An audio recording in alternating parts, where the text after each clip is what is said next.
Yeah, welcome back students. This is electromagnetic theory and transmission line 2018 regular 2 marks questions.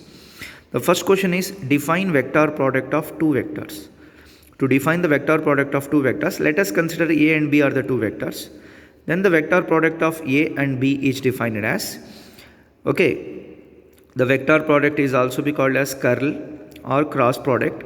The magnitude of vector A and the magnitude of vector B and the angle between them, a sinusoidal angle, then it is nothing but the unit vector normal to the direction of that. Or simply you can also write like this. A, B. Why? Because the magnitude of vector A can be simply written as like this. Vector product is also called as cross product.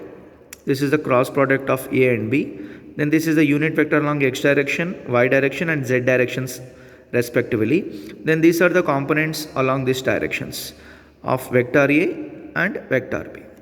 Now coming back to the very important 2 marks question, write down Laplaces, and in the question they have given Paschens. Don't bother about that, it is a Poisson's equations. These two equations we are going to derive from the Gauss law. Now according to the Gauss law, this is the point form of Gauss law I have considered. The divergence of electric flux density is equal to the volume charge distribution. Then this electric flux density, we know that it is equal to epsilon, the electric field intensity. Now the electric field intensity in terms of potential, we are going to write the negative gradient of the potential is nothing but the electric field intensity. Now you are going to substitute in the place of E.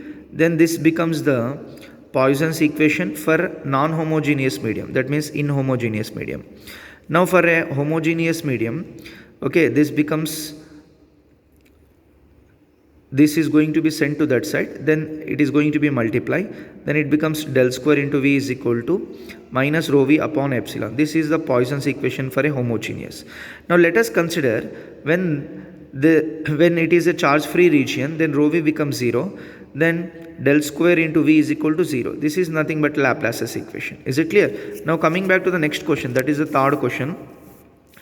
If you observe the third question, state Biot-Savart's law. Refer 2019 regular video for this. Now describe magnetic vector potential. Now we are going to describe the magnetic vector potential. For that I am going to consider the magnetostatic field, that is del bar dot B bar is equal to 0. That means the divergence of magnetic flux density is equal to 0. It is because due to the non-existence of monopole magnet. Now and this vector identity. By comparing these two expressions, we can say that B bar can be written as del bar cross A bar, where A bar is nothing but the vector magnetic potential. It is measured in Webers per meter. A bar can also be written as, in terms of flux, it can also be written as flux is equal to the surface integral B bar dot ds bar can also be written as, in the place of B if you substitute this, then the flux is going to be equal to the closed line integral A bar dot dl bar according to the Stokes theorem. Is it clear? By applying Stokes theorem here, then it can be written as this, and by equating these two, then we have this. This is the describe about magnetic vector potential. Now coming back to the next question. What is the speciality of Maxwell's third equation? We know that Maxwell's third equation is nothing but Faraday's law. Maxwell's third equation is Faraday's law. In effect, it says that, what is the speciality is nothing but, it states that, or it says that an electric field is produced by a varying magnetic field. That means, according to this Maxwell's equation, we can able to say that the electric field is going to be generated by varying the magnetic field. This is in terms of point form, this is in terms of integral form. Is it clear? Now state Faraday's law. Refer 2019 regular video for that. Now coming back to the next question. Write down the complex Poynting vector in rectangular coordinates. Poynting vector in complex notation is given as, in terms of average power, which is equal to 1 by 2 real part of the cross product of electric field intensity and the complex conjugate of magnetic field intensity. It is, don't forget, the units of Poynting vector is nothing but Weber per meter square. Is it clear? Now coming back to the next question, 8th question.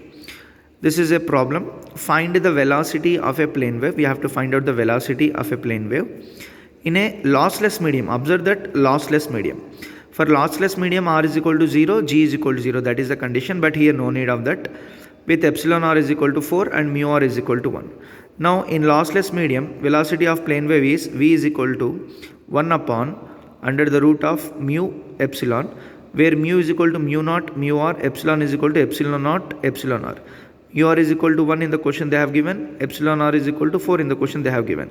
That means we can able to write like this: mu naught into 1 times epsilon naught into 4, then 4 into 1 becomes 4, then it becomes mu naught epsilon naught. If you take 4 outside to the root, then it becomes 2. Then if you observe this 1 by square root of mu naught epsilon naught, this is equal to the velocity of light, that is 3 into 10 to the power of 8 meters per second. Now 3 into 10 to the power of 8 upon 1 by 2, this is 2, then it is equal to 1.5 into 10 to the power of 8 meters per second. Then coming back to the ninth question, it is also a problem. A 50 ohm line is terminated in load. Don't forget, they have given the load like this. In some textbooks they are going to give ZL 90 plus J 60 ohm. Determine the voltage standing wave ratio due to this load. Now first of all we have to write the expression of voltage standing wave ratio. We know that 1 plus magnitude of reflection coefficient upon 1 minus magnitude of reflection coefficient. Therefore first of all we have to find out the reflection coefficient, that is equal to the load impedance minus characteristic impedance upon the load impedance plus the characteristic impedance. After substituting the values 90 plus J60 minus 50 upon 90 plus J60 plus 50, then it becomes 90 minus 50, 40 plus J60 upon 150 plus J60. Now after calculating the reflection coefficient, the value is 0.367 plus J 0.25. But here we require the magnitude of reflection coefficient to find out the magnitude of a complex number, square root of real part whole square plus imaginary part whole square. Then it becomes 0.44. After substituting here, the value of voltage standing wave ratio is 2.57. Okay, now coming back to the last question, 10th question. Observe that what is the need for stub matching in transmission line? First of all, what is meant by stub? A piece of transmission line is nothing but a stub. It is used for impedance matching technique. Stub matching is an impedance matching technique. It is widely used to match any complex load to a transmission line. That means, okay, the complex load impedance is going to be matched with the impedance of a transmission line. Let us understood very clearly. The stub is positioned a distance from the load. Let us consider a stub is placed some distance from the load. The distance is chosen in such a manner that the distance is chosen so that at that point the resistive part of the load impedance is made equal to the resistive part of the characteristic impedance.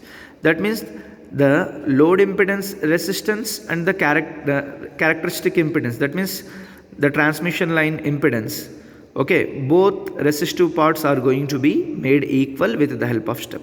Is it clear? Thank you very much, students.